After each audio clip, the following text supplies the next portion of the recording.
Former NFL star Antonio Brown is making headlines yet again for all the wrong reasons. A warrant has been issued for his arrest.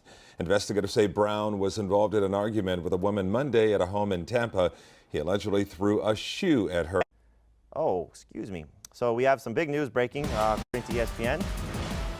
According to Adam Schefter, the Raiders are planning to suspend Antonio Brown. Developing off the top, police issuing an arrest warrant for Antonio Brown. Antonio Brown. Antonio Brown. Antonio Brown. Antonio Brown. Antonio Brown. Antonio Brown. Antonio Brown. I want to tell y'all about Antonio Brown. I never had a mental health diagnosis, like, you know what I mean? Like, I never had an issue or problem. I don't take pills. I just got a high IQ.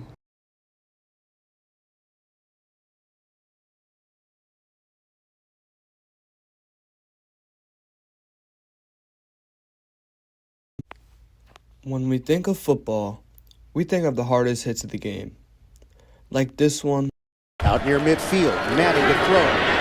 Separation. Oh, big hit. Sanders gets walloped by McLeod. Or maybe even this one.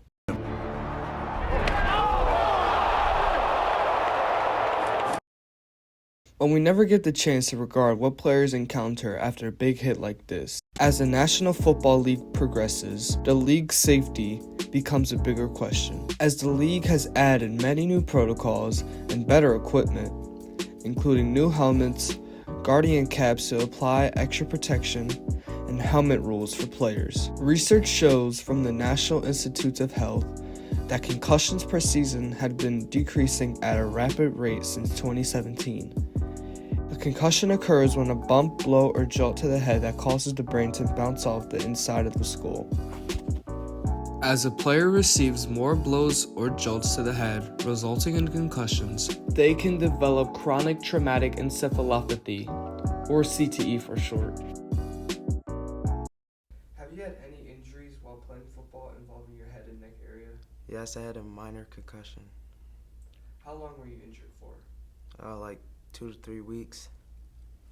Can you describe how the injury was like? At first it was really scary, cause couldn't see straight and got nauseous sometimes. And school was hard cause my eyes were sensitive to light. Did you have any caution when you came back from your injury? At first I was scared to hit, but after a couple weeks I got used to it again. Researchers from Boston University developed a 5-month research project which found 345 former NFL players developed CTE after years of playing. A widely known victim of CTE is former Steelers and Buccaneers star Antonio Brown. Summertime grind, life AB, battles never ending. Trying to get this work. Ready for the jump. So much juice and swag. Home.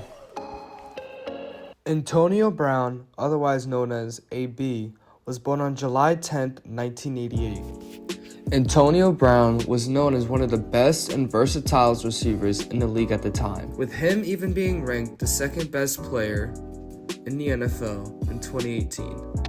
Do you watch the show? Of course. Are you number 1 this year? Man, there's a lot of great guys out there. Hopefully I'm higher than number 4.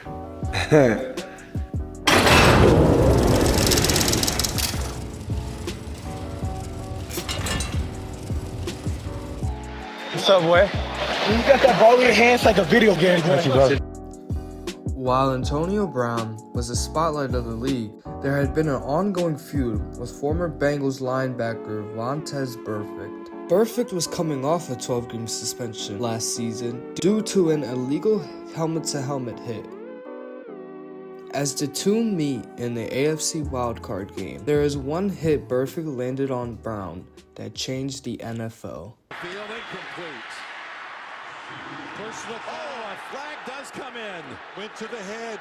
Lewis Harris is going to be flagged for this on the hit on Antonio Brown, and it's going to put the Steelers in field goal range. Normally, this type of hit would just be a 15-yard penalty, but it changed Antonio Brown's life. Brown developed a life-threatening concussion after the hit and was rushed to the nearby Mercy Health West Hospital. His peers reported a dramatic change in his behavior. Several years after the hit, Brown would face many charges of legal trouble regarding towards unpaid child support, battery, and burglary, and being accused of sexual assault by his trainer. Brown would have another opportunity to perform in the NFL, this time with the Tampa Bay Buccaneers. Brown looked like he had found himself a new home, as he had won the Super Bowl with the Bucs the season prior. As Week 16 rolled by in the 2022 NFL season, the Bucs faced the Jets in a must-needed win. The Bucs were down 10-24 with 3:09 left in the third quarter. What was seen next was Antonio Brown taking off his gear and walking off the field.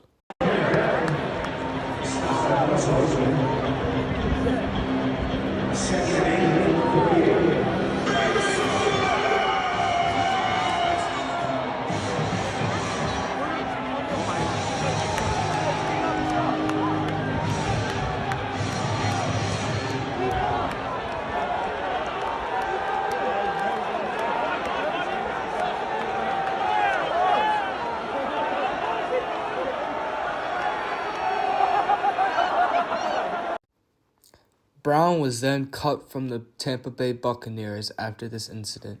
Another player that had developed CTE is Aaron Hernandez. Severe form of CTE, the degenerative brain disease, is found in people who have received repeated blows to the head. Hernandez took his life in prison this year while serving time for murder.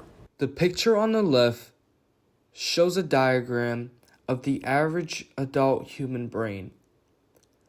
And the picture on the right shows a developed and advanced CTE affected brain. Here is a quick 30-second video describing the Aaron Hernandez autopsy. Most significant that this, for an individual who was only 27 at the time that he died, he had very advanced disease, and not only was it advanced microscopically, especially in the frontal lobes, which are very important for decision-making, judgment, and cognition, but we could see damage to the inner chambers of the brain, the septum, and this would be the first case we've ever seen of that kind of damage in such a young individual. We don't get as many specimens from this age group, and in this age group, he's clearly at the severe end of the spectrum. I think there is a concern that we're seeing accelerated disease in young athletes. Whether or not that's because they're playing more aggressively or if they're starting at younger ages, we don't know. But we are seeing ravages of this disease, and certainly he's an example in a young person. I can say that this is substantial damage that undoubtedly took years to develop. This is not something that's developed acutely or just in the last several years. I imagine these changes have been evolving over maybe even as long as a decade. Caused by a traumatic injury to someone's head or neck area, causing a major concussion, and they start acting in a different way than they usually would. Okay, so I want to ask you, do you think CTE is a major problem in football? Yes, I think football specifically, I think it's a major issue in areas of the ball that tackle a lot more or get tackled, have a better chance of having CTE or getting it, like running backs or middle linebackers, making those harder hits. And I think it's more common now, or I think it's less common now than it was back then due to the upgrades for equipment. But I do think it's still a major factor in huge injuries and career-ending injuries as well. Yes and no, because nowadays not as many people get CTE as much as in the past couple years. But yes, because it's still like a big thing. All right, thank you.